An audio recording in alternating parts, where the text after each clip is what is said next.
Hello, my name is Beck and welcome to my OWLS Readathon vlog, part 1 of 2. I can't wait to do this readathon, I'm so excited about it. I actually started one of my books early and I do have a TBR separate to this video for the OWLS Readathon, so I will leave that linked in the cards and in the description because I don't really want to go over my TBR again. I feel like I'm going to have a lot of content for this vlog because I've got a couple of things coming up. And I'm planning to read a ton for this vlog as well because I want to really crush my reading slump because that's been really holding on to me for the first quarter of the year and I really need to get rid of it so that I can look forward to all these amazing new releases and all of the books that I already own on my TBR. So for the OWLS Readathon, one of the prompts is potions, and for that subject I'm reading King's Cage, and this is for potions read a sequel because it's add a next ingredient, so hence the sequel. I'm listening to this on audiobook. I already started it when the readathon had started, so I'm about 60-something% through. I'm definitely over halfway. I'm finding it fairly dramatic even though I loved the first book and enjoyed the second one, but I feel like this is the hurdle book and I really need to finish this one and then get into Warstorm, which I feel like will lift the series back up for me again. So I'm reading this one. I'm anticipating I'll finish it this week. One of the other books that is on my TBR is X-Men Gifted Volume 1, and this is for the History of Magic prompt, which is read a book that is 10 or more years old, and I'm about 80% through this. I'm really liking this comic. It's quite funny. A few of the panels have references to different volumes and different characters and things that have happened in the past, so even though this is volume 1, it definitely links in with another series or another set of series, and I'm not aware of those and I haven't read those obviously. This is one of my first forays into Marvel comics, aside from my read of Miss Marvel No Normal, which I conveniently have a review of. So I haven't delved too far into Marvel, but I do really like X-Men, and this volume so far is about a 4 stars for me. Even though I'm 80% through, I think it's going to stay fairly consistent, so that's what I'm probably going to end up rating this one, but I'll finish this week as well, like King's Cage. And then finally, my current physical read, because I've got an audiobook and a graphic novel on the go. I have an adult dystopian book, Station 11, and one of my lovely friends at this current workplace lent this to me, so I really need to finish that and give it back to her before I leave that workplace. So I do have Station 11 on my TBR, even though it doesn't count towards my OWLS TBR.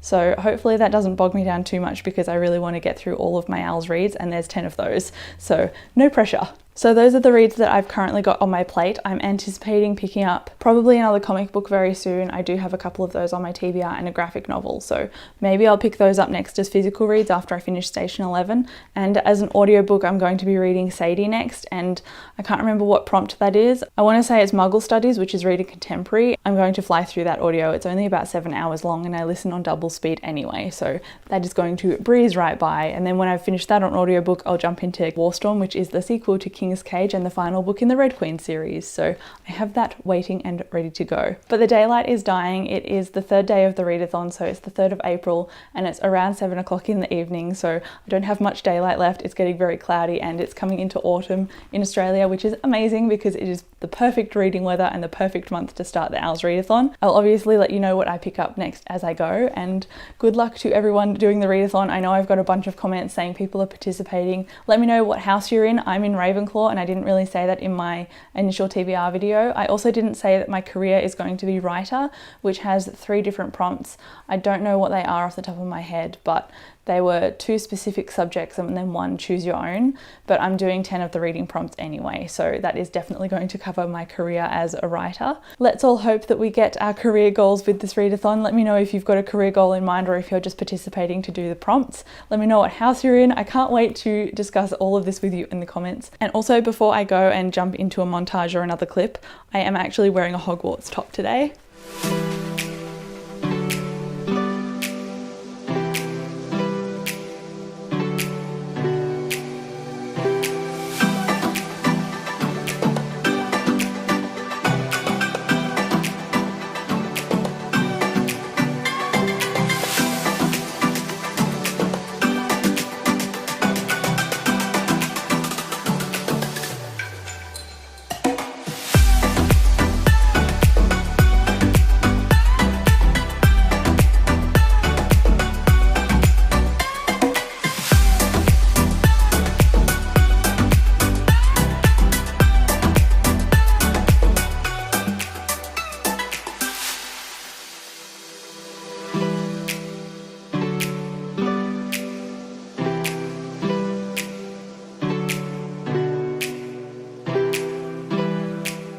Hello, it is April 6th. It is the 6th day of the readathon and I'm just coming in to update you because I just attended Supernova Convention in Melbourne and I attend every year, but I wanted to show you the things that I hauled. So first of all, I hauled this lovely little pin. It's the Celestial Wolf from That's Lovely Dear shop from Chami, and she has her own YouTube channel. I really don't need to promo her because she's doing so well, but I will anyway because she's awesome. I also met the lovely and wonderful author V.E. Schwab and I got a bunch of my books signed. I also bought one as well, which I'll show you in a minute, but I also went to a panel that she chaired on her own and it was just her talking to an audience for about an hour, and she's just incredible. She had the best advice and she was so candid but so genuine and so honest and very articulate as well, and she was just brilliant to listen to. So I'm so happy that I got that opportunity to sit in the audience and listen to her because she was amazing, and I got a lovely photo with her as well, and I'll insert a picture here. As for what I hauled, I got her Steel Prince comic book volume 1, and this follows the king in her Darker Shade of Magic series, obviously as a prince, so before he became a king, and I'm really keen to explore more of Red London. So it was quite expensive, but I'm happy to support V, so I hope that I really like it, but I don't know when I'll get to it because I'm doing the OWLS Readathon obviously, so I'll see when I pick this up. Hopefully it is very soon. And then additionally I got some comics as well. So the first one is Paper Girls by Brian K. Vaughan, and I read the first one recently. I have a very short review for that, and that's also spoiler free, so I'll link that in the cards and below for you. But this is a sci-fi graphic novel following a group of girls in the 1980s, and they stumble into this kind of mystery that sends them back or forward in time, and I'm really excited to continue the next book, so that's why I ended up splurging on it and buying it at Supernova. Now the next comic I've put off buying because I know that they're on a hiatus for about a year, which means that we probably won't get new content from them very quickly, and I've heard that this one is quite heartbreaking, and it's the next volume of Saga by Brian K. Vaughan and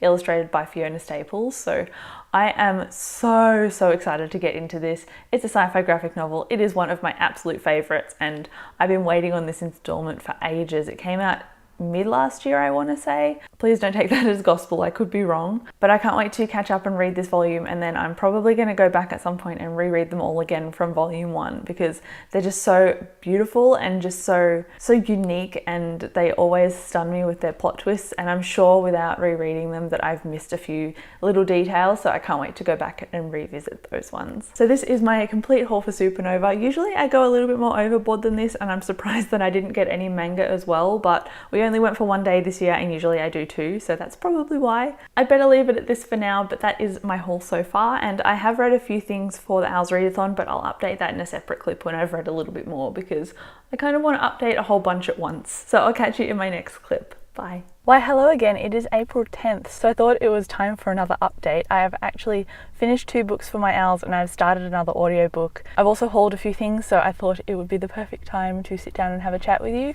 So first of all, I finished X-Men Gifted, which was for History of Magic, and I gave this about a 4 stars. It was pretty great, it was funny, it alluded to a few comics that I hadn't read yet, but apart from that I am keen on continuing it. It's not going to be like a priority, I'm not super invested, but I did really enjoy it, so that is History of Magic completed. Additionally, I did also finish King's Cage by Victoria Aveyard, and I believe that was for my Potions Next Ingredient Read a Sequel prompt. So I finished that. So Potions and History of Magic I've got down pat, which is awesome. So I gave King's Cage about a 3 out of 5 stars. It was quite dramatic and the characters were unnecessarily bratty, or at least one of the perspectives were, and that's what really got to me. I really got frustrated listening to it. I did give the first book 5 stars and the second one 4 stars, so I'm really hoping that Warstorm ends up being a 4-star read for me because I really want to enjoy this series, and I'm sad that I didn't enjoy the 3rd book as much as I thought I would. I do have the 4th book Warstorm on audiobook as well, and I was going to start it straight after King's Cage, but I needed a little bit of a break. So instead I started Sadie by Courtney Summers, and that audiobook is just incredible. I'm reading it for my Muggle Studies prompt, and that is read a contemporary book. So Sadie is a young adult contemporary book, but the audiobook is absolute quality. So I would highly recommend doing the audiobook. It's about this girl named Sadie who is trying to track down her sister's murderer. Sadie's sister, when she was 13, was murdered, and now Sadie is trying to track down the killer. And so it follows Sadie's perspective as she tries to track him down, and it also follows a true crime podcast that chronicles each event as she runs into different people. So you don't really know what's happened to Sadie, and you don't know the outcome of what happened to the guy that she's chasing down either. And the production quality is just incredible. You're listening to multiple interviews in the podcast element of the story, and you've even got the ambient noise of a cafe at a truck stop in the background. So it's just beautiful. I love it to death, and I'm more than 50% through that, so I anticipate that I'll finish that this week, and I'm adoring it. It's probably going to be a 5 stars. I reckon I would only give the actual physical book a 4 stars, but still really love it. But the audiobook is just next level, so highly recommend. It's very addictive and I can't put that one down. I've also got another thing to update with my OWLS TBR. In my actual TBR video, I said I was going to read Nixia by Scott Rayington. I think that's how you say his name. But I'm probably going to switch that book out with something else because that is a 400-page book and I don't anticipate that I'll get to it for the readathon and enjoy it. I think I will speed my way through it or not finish it because it's just a little bit too long at the moment. So I ended up picking up Saga Volume 9, and I got this at Supernova recently, and I have been putting off buying this and reading it because I know that the authors have gone on a hiatus, and so I knew that the sooner I read this, the longer I'd have to wait. So I have been putting it off, but I have it now, and I'm going to switch it into my readathon TBR for the prompt that Nixia was for, and I can't remember what that was, but I think it's like a set in the future sci-fi read, so that perfectly fits this prompt. I know that this volume has broken a lot of my friends, so I anticipate that this volume is definitely going to break me. If you haven't picked up this comic series yet, it's one of my absolute all-time favorites. People often compare it to Romeo and Juliet, but that's not quite right, but it does have the forbidden love trope, I guess, in it. So these two characters are from 2 warring planets and they get together as 2 soldiers and they have a child. And so the child narrates the story, but those 2 characters are very present in the story as well. And you really can't predict what's going to happen. It's got a lot of unique twists in it. It's got some brilliantly built characters and some gorgeous artwork. So I would highly recommend this if you're looking to start graphic novels, because this is the perfect place to start. It's one of the places I started and I have no regrets. Okay, so I have one final update now that I've talked about my OWLS and my TBR and where I'm at with my reading, and I actually got a few things in the mail. So I got 2 things. One of them was a trade that I did on Twitter, and I think it's going to be one of my last trades because I'm kind of getting tired of searching for the things I want and I'm just not getting traction on them. I've been searching for an arc of Golden Sun for about a year now, and I think it's time to call it, but I'm always on the hunt for Brandon Sanderson arcs, and I actually got one in the mail. So I got an advanced reading copy of Warbreaker by Brandon Sanderson, and I'm so over the moon to add this to my collection because this is just beautiful. I'm so happy to have it, and it's going to go beautifully on my shelf. If you haven't read Brandon Sanderson yet, I have a reading guide on him, so I can definitely recommend some things there. But Warbreaker is about 2 princesses and one of them gets married off to the king, but it's the wrong princess. So the one who's been trained to do that, her sister gets married off instead. So it's about one getting married off and one going to save her. And the magic system in this is so unique. It relies on breath and colour, and it's just beautiful. It's exquisite, and I would highly recommend this. It is a standalone, so it's not like you're jumping feet first into a huge series by Sanderson. He will eventually write a follow-up called Nightblood, I believe, but that's not on the cards for a while, and this all wraps up in one story. So I would recommend Warbreaker. I really enjoyed it. Obviously, I'm collecting it, and I'm very happy to add this to my collection. And so the next thing that I got is actually a black milk package, and I ordered this a little while ago, but because of the type of product it was on their website, it's like made to order, so it took ages to actually arrive. So I have this to open and I'm just going to show you what's inside. I got some really cute stickers first of all. It's so pretty! So I'll insert an actual picture of what this dress actually looks like, but this is the Lion King midline dress, I believe it's called, and it's got Simba and Pumbaa on it, and I'm just so excited to wear this.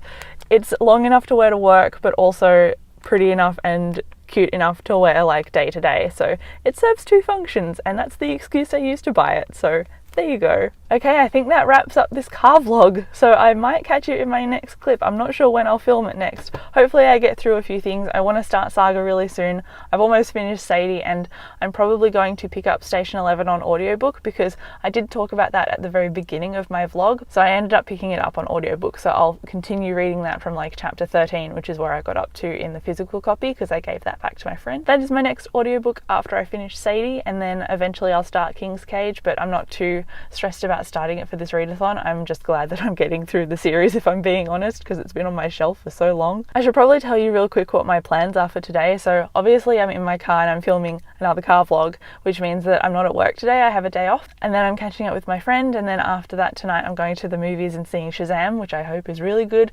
It's a DC movie and I'm definitely a Marvel person, but we'll see if I like it. I really hope I do because I love Zachary Levi. So yes, those are my plans for today, and then the rest of the week, Thursday, Friday, I'm obviously working, so on my commute I'll listen to Sadie and probably finish it and then be sad because it's such a good audiobook and I don't want to finish it. But yeah, that is it for the moment, so I'll catch you in my next clip.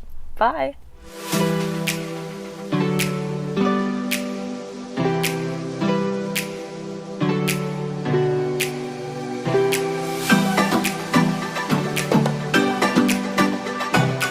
Hello, it is Sunday and it's the 14th of April, so that marks the halfway point through the OWLS Readathon because we're 2 weeks in. So this is actually the last day of the first part of my vlog. I thought I'd sit down and update you and let you know what subjects I've passed and what books I've read, so I'm going to dive right into that. First of all, I finished X-Men Gifted and I gave this a 4 out of 5 stars, and this fulfilled the History of Magic prompt. Next, I read King's Cage by Victoria Aveyard, and this is the third book in the Red Queen series, so it satisfies the next ingredient read a sequel prompt for the potion subject. And then after King's Cage, I picked up the audiobook for Sadie by Courtney Summers, and this is a contemporary young adult book and it fulfilled the prompt of Muggle studies. I didn't say before, but I ended up giving King's Cage a 3 out of 5 stars and I gave Sadie a 5 out of 5 stars. And then finally, last night I picked up Saga Volume 9 by Brian K. Vaughan and Fiona Staples, and this volume did break me like I thought it would. That last page. I'm so sad that I don't have the next one to continue on with, but I did give this a 5 out of 5 stars, and this is a sci-fi, so it fulfilled the divination prompt. So that is 4 books read for the OWLS Readathon out of 10, I believe, so I'm just 1 behind, but hopefully I can catch up on that really quickly. I am currently reading Station 11 still, and I've got a couple of hours left, so I will definitely finish that during the week. Station 11 is actually an adult book, and that is for one of the prompts for the readathon, so it's the prompt for charms, and I actually have the grown-up as that prompt, so I've swapped Station 11 in and I've swapped the grown-ups out, which is a bit of a silly move considering how short this one is and how long Station 11 is, but I might end up picking this one up as well and getting an extra kind of grade for the grading system for this readathon, which is something that I haven't really talked about or paid attention to because I didn't think it would apply to me. I was just going to read 1 book per prompt and that would be it, but I believe you can get the E, A and O for the grading system, and I think if I read this one and have 2 books for 1 prompt, then I'll get an E for that. So stay tuned, I might end up reading this in my next vlog, who knows. I don't want to make it a priority if I've already finished a subject, but if I feel like I need to get it off my TBR and read it anyway, then I will definitely pick this one up next. And then just finally before I go, it is the 14th of April, like I said, which means that Tome Topple Readathon has already started, and it started yesterday. Usually I participate in the Tome Topple Readathon, even if it means I'm just reading 1 book that is over 500 pages, but it keeps falling on times when I've been busy with other things. Last year it fell when I was actually traveling in Japan, and then this time it's fallen on the OWLS Readathon, so hopefully there's another one. I think we're up to round 8 now, so maybe there'll be a round 9, and I hope that goes in the end of the year so that I can hopefully jump into that readathon as well. If it's in August, then we're in trouble because I'm doing the Newts Readathon and I believe that's when it's going to happen, but we'll see how it works out. I really hope that I can participate next time because I really love reading longer books on my TBR, and it's really hard to fit those into readathons, which is why the Tome Topple Readathon was created. So I'm really sad that I can't participate, but I thought I'd want to let everyone know in case one of you guys wanted to participate. If you have participated before in it, let me know. I think I've participated several years running and I just haven't been able to recently, which is a little bit sad. I was going to make a separate TBR video, but it would definitely overlap with anything I read in my OWLS. So if I pick up a book that's over 500 pages for the OWLS Readathon, I'll definitely mention it because I kind of want to half-heartedly count it towards a Tome Topple read if that's going to be possible. I should wrap this clip up now so I can dive into the second half of my vlog, which I will definitely start on Monday. So thank you so much for watching so far. If you're participating, please let me know and how many books you've read so far. I have read 4, so that includes Sadie as an audiobook, which obviously I can't hold up. I can't wait to read more for this readathon. I think it's given me the kick that I need because I wouldn't have read all of this in a month if I was just reading by myself rather than participating actively in this readathon. So I'm pretty happy with my progress so far. Hopefully I can get all 10 prompts read that I really wanted to finish. So we'll see how that goes. Thank you so much for watching again, and I will talk to you in the comments. Bye!